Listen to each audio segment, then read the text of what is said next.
Republic of Congo.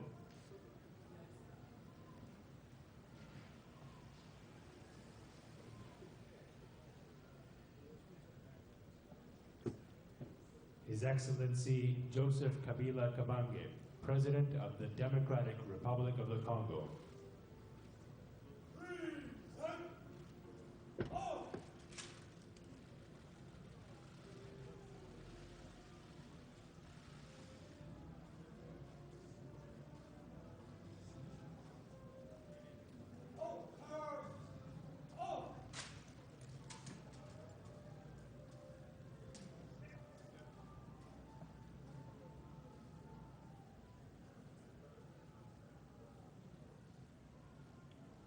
Welcome to NCL Tours. We offer flights to worldwide destinations. We provide holiday packages, hotels and transportation. We run luxury coach trips to European destinations across France, Germany, Switzerland and many more. To book a holiday to any destinations around the world, please visit our website on www.ncltours.co.uk, or why not give us a call to speak to one of our travel experts on 0208 900 1624. NCL Tours, Atoll Protected. Hello, I'm Queen Charlie. It is Valentine time.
Hello, I'm Queen Charlie. Welcome to my February show in London. It is Valentine month. The show is going to be full of happiness and love.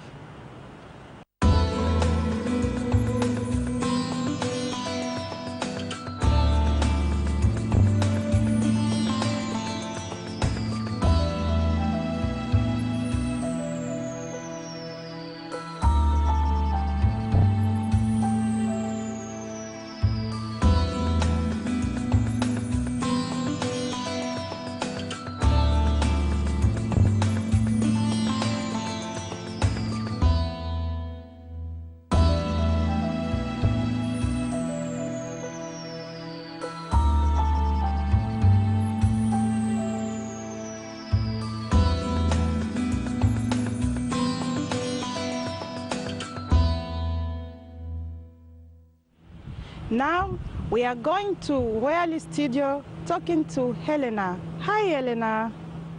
Thank you, Charlie. Yes, it's that wonderful romantic Valentine's month again. Now I want to share with you some wonderful moments I had taking photographs, commissioned photographs, at the royal wedding. The build up to the royal wedding was probably one of the most exciting times. It was just, there was such a buzz in the air. There were loads of parties being arranged, and I remember looking at my camera equipment and thinking, wow, I'm going to take some commissioned pictures really soon. And this was like a couple of weeks prior to the wedding day. A few days before was real excitement, and I think everyone around me as well, and we were just chatting away and looking through briefs and thinking, we've just got to get these perfect pictures. I raced to Westminster Abbey roughly 24 hours plus, I think, before the wedding, and when I got there was loads of people around. We had a special sanitised position, and we just waited. No food, no drink, no toilet facilities, and we waited, but we were all in good spirits and everyone was singing. I remember looking around and taking pictures, night pictures of everybody in their regalia and the fanfare, and everyone was in such good spirits. It was really great fun. I have a funny memory of Kate Middleton arriving. She looked absolutely stunning, arriving with her father. And there was all of a sudden a huge crowd surge which came into our sanitised area. And myself and Ian, we suddenly panicked and luckily had a ladder with us, which was great. And we both tried to run up this ladder, and it was just complete madness. This ladder was toppling over. We were trying to take pictures. And the funny thing about it, I mean, we got some great shots, but the funny thing about it was actually captured on live TV, which was really good fun. My mum saw me. I was really excited to get the main picture, which was both of them in the coach, the open coach shot, and we had to change position because of the surge. Prince William and Kate Middleton were sort of coming out of the church. They've just been married by the Archbishop, and everyone was excited. Flags were waving, screaming. It was bright sunshine. It was amazing. And as they came round out of the carriage, great big smiles, and just got the perfect shot. It was brilliant. And now I'd like to show you some of these lovely shots. The couple left the Abbey hand in hand and rode in the sunshine past cheering crowds to Buckingham Palace. They were in the same open-topped horse-drawn carriage used by the Prince and Princess of Wales on their wedding day in 1981. Luckily, it was bright sunshine. They both looked absolutely stunning, Prince William in his wonderful Irish military look, and Kate Middleton in her wonderful ivory lace silk dress, I think Alexander McQueen. Kate Middleton turned around in that amazing dress that she was wearing by Sarah Burton, artistic director to Alexander McQueen. Beautiful V-neck and lace long sleeve dress, but it was just this wonderful expression that I managed to capture. It was a very serene smile. She looked so happy and content, and just, I don't know, this oozed sort of beaming love, and it was just that fantastic shot that I loved. The wind sort of blew her veil slightly. She was carrying her lovely flowers and very special tiara that she was wearing, which has been worn by generations of the royal family. The Queen looks so pretty in primrose yellow, a beautiful outfit designed by Angela Kelly, and it was so lovely to see her smiling and looking so radiant. Her face completely lights up when she smiles, and I wish she'd smile more often. It was a lovely sight to see her chatting and laughing with family, and just so happy for Prince William and Kate Middleton. So that's a few of my wonderful memories of the royal wedding. Back to you, Charlie. Thank you, Helena. That is very interesting.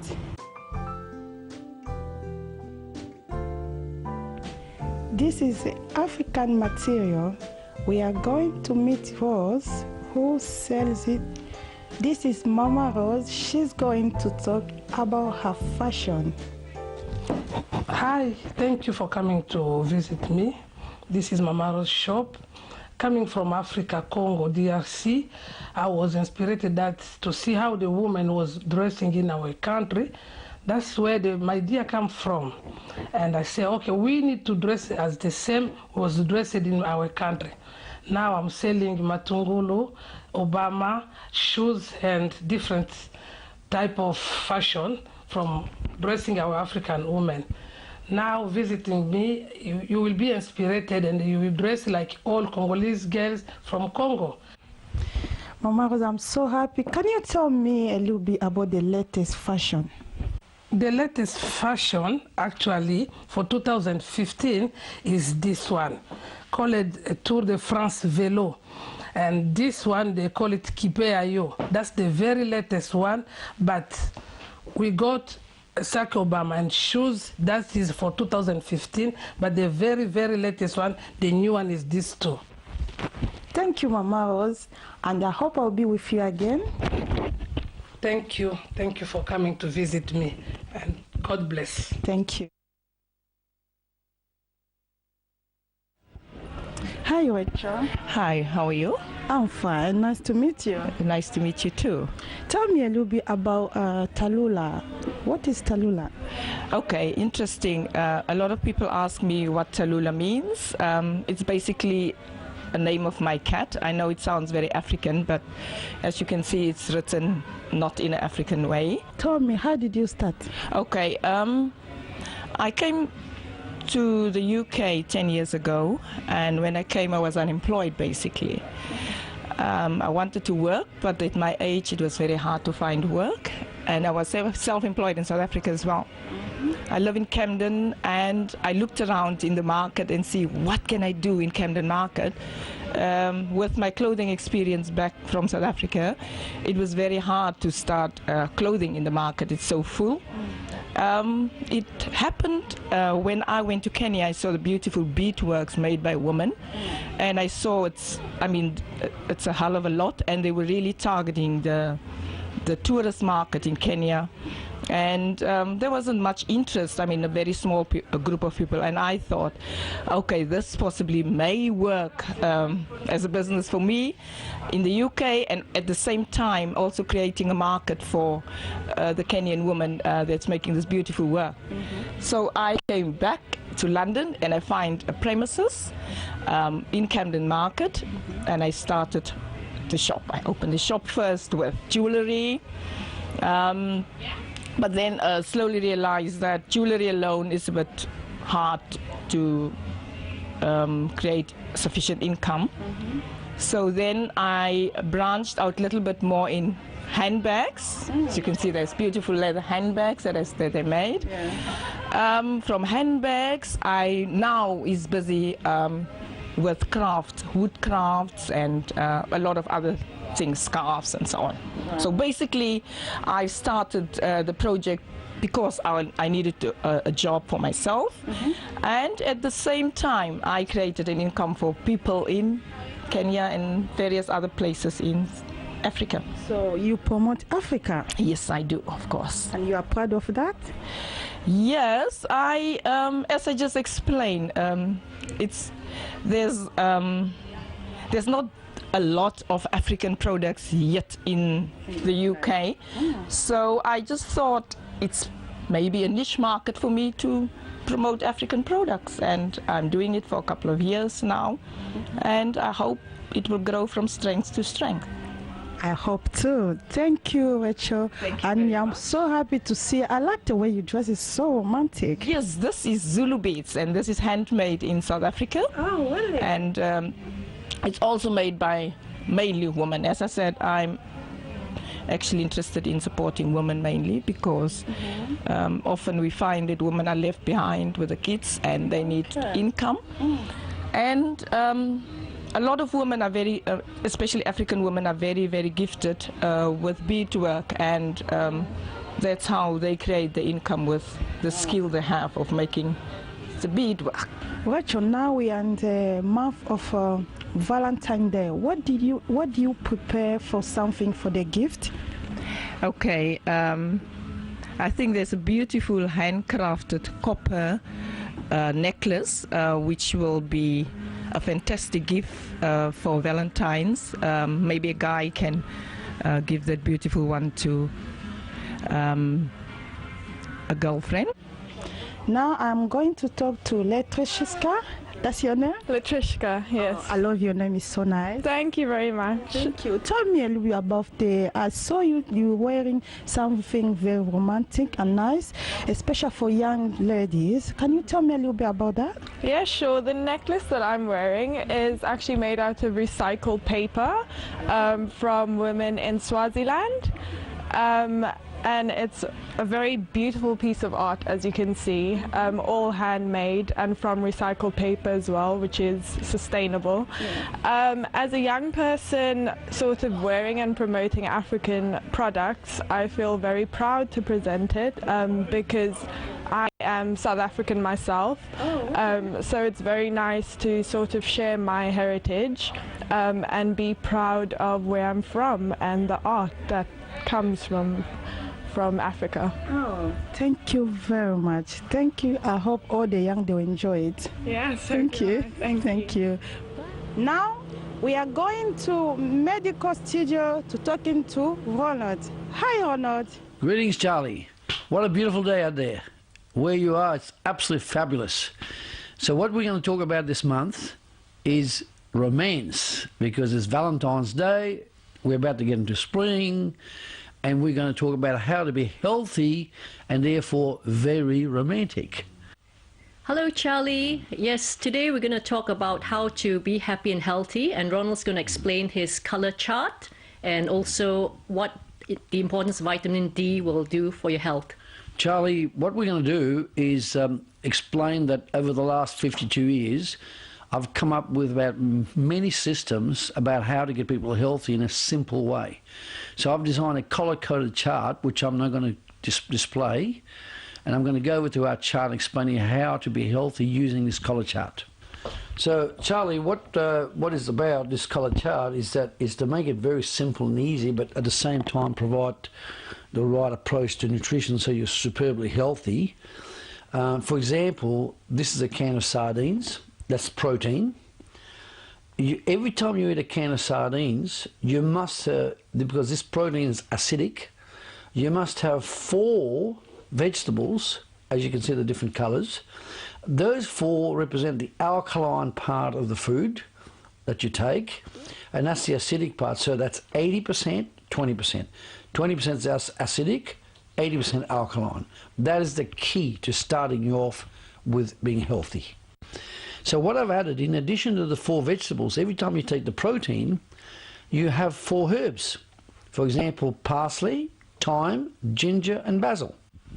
So Charlie, likewise, if you're eating a portion of rice, and we do recommend you eat brown rice, red rice, and wild rice in the proportions of 40% brown, 40% red, and 20% wild. The rice is good for you because it's full of B-complex vitamins, but at the same time, it is acidic. So likewise, you will have to balance it with 4 different types of vegetables, and you can see, for example, the different colors in kale, carrots, beetroot, and aubergines. Now, when you eat these vegetables as well, ensure you eat them with the skin, because the skin is also full of nutrition. Charlie, another example of 4 different types of herbs which you can add to your rice and your vegetables will be chives, coriander, also known as cilantro, mint, or chili, for those who like it a bit spicy. Now, I came across a chap called Lyle McWilliams from Canada. The guy was very, very smart, and he did a massive study on the effect of the deficiency of sun in people's lives. And the further north he went, he realised that there was more depression and more suicide and more sadness. So he came up with a formula called vitamin D3, which is cholecalciferol, and that is the most important vitamin to replace the sunshine that you don't have in England. Right? When you take this vitamin D3 in the right amount, you actually become more romantic because you're healthier. Well, Charlie, parting shot for today. As we know before, February is a romantic month, so at the end of the show there'll be a website showing where you can actually get hold of this product, and we will then look forward to having a fantastic, healthy, romantic month. Bye! Yeah. Bye, Charlie. Thank you, Ronald and Patrina. That was so good. I enjoy a lot. Thank you. Now we are going to talk to Wigo Media. Hi, Az. Hi, Lily. Can you tell me about William and Kate? Hi Charlie, I'm Elle. And I'm Lily. And we're here at the Regal Media Studios. We're going to talk to you today about William and Kate and their love story. So it started off when they went to university together, and she did not try to get his attention whatsoever. She didn't have an exaggerated upper-class accent. Absolutely not. And she didn't wear much makeup. And that was one of the main things that attracted him to her, was that she never wanted to try too hard. And then they didn't have an official first date, but what they did do... they lived together at university. They were first together in halls and then actually moved out of halls with a group of friends in their second year. They were spotted on holiday in Kenya, and then a few months later they had their first publicised kiss whilst on holiday as well. Unfortunately, it wasn't always a happy story for them. They had a very quite public breakup in 2007, which actually wasn't the first one. They had so many others, they just weren't as publicised. It was alleged that it was because William had commitment issues. He was very cautious that he wanted Kate to be the one for him to marry, to end his whole life with. But because of his mother and because I had one of his nannies in the nursery, he was very, very cautious, wasn't he? Absolutely. But then love prevailed. And later in 2010 they actually became engaged whilst again on holiday. Prince William used his mother Diana's sapphire and diamond ring to propose. This was allegedly so that he felt she was there on the day and could be part of their happiness together. The sense of caution actually does run in William's bloodline. With George VI, who was a predecessor on the throne, he had to ask the Queen Mother, who was back then Elizabeth Bowes-Lyon, to propose to her 3 times. Not once, not twice. I couldn't deal with it 3 times. But it was eventually, he was a very handsome man, very athletic it was said, but very, very shy. And because of this shyness, on the 3rd attempt, he'd stated that if she didn't say yes, that was it. That was it. So eventually, they did get married as Elizabeth Bowes-Lyon became the Queen Mother, and she was a fabulous debutante in society. So next for Kate and Will's came their wedding, which took place in April 2011. The couple's wedding was highly publicised, and Kate wore a beautiful dress designed by Sarah Burton for Alexander McQueen. And she had that stunning Cartier tiara, wasn't it? Absolutely. The Cartier tiara dates back to the early 1930s, I believe, and actually was lent to Kate as her something borrowed from the Queen. And what was moreover more beautiful was when they came out on the balcony to tumultuous applause, and William, very, very nervous, bless him, they had the kiss to do. Absolutely. I think they actually kissed twice in the end, They did. but they were both clearly very nervous on television about it, and William was joking with Kate the whole way through. He was even, he was lip-read to say, shall we kiss? Okay then, and he went for it. My other favourite moment from the wedding was actually Prince Harry and Prince William's potential banter at the altar as Kate was walking up the aisle. Yes, you saw Harry say something cheeky, out of character, and he bows his head because they're giggling together, but that's what I love. It's that really intimate brotherly bond between them that you can see. Next month, Charlie, we'll be talking to you all about the royal birth and Prince George. The Regal ladies of Regal Media will be here monthly to give you all the latest royal gossip. Back to you, Charlie, outside Buckingham Palace. Bye! Thank you, Els. Thank you, Lily. It was very interesting. I'm so happy.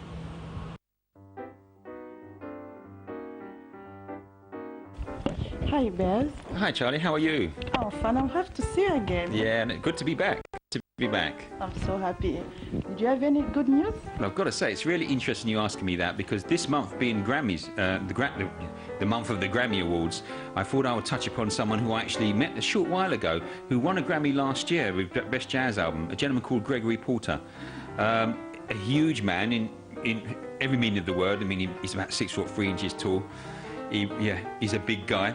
But with that big guy comes a really big, beautiful voice as well. And he spent some time with me just talking about his experiences, what he's had from the time of growing up in Sacramento, and over in California, and then moving to New York and doing Broadway theatre, and then going on to win a Grammy as well. So if you're interested in that, you can check more of that out, of course, on wbssmedia.com, where you'll see the full interview and us really talking in depth about just some of his experiences. I mean, one of the things that fascinated me was the fact that he as well as winning a scholarship.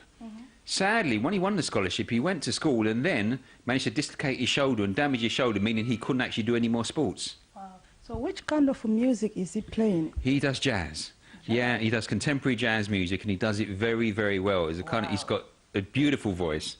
Thank you very much, Wes. I enjoy it. I hope I will see you again in March. Oh, yeah. I'm looking forward to coming back, and I'll let you know exactly what we've been doing, as I say. Thank you, Wes, and thank you, Charlie. Wes, that was a really interesting piece about Gregory Porter this month. Now, Charlie has told me our audience has really rated some of the royally rich clips that have been shown over the past few months. So we thought we would show you another one. This time it was the Queen's carriage being launched last year. So I hope you enjoy this just as much as we did. To put you in the picture, it was a cold day, and as always, we were huddled together to get the great pictures that we did with the help of Helena, Tim, and the ever respectful Maria.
Thank you for February. See you in March.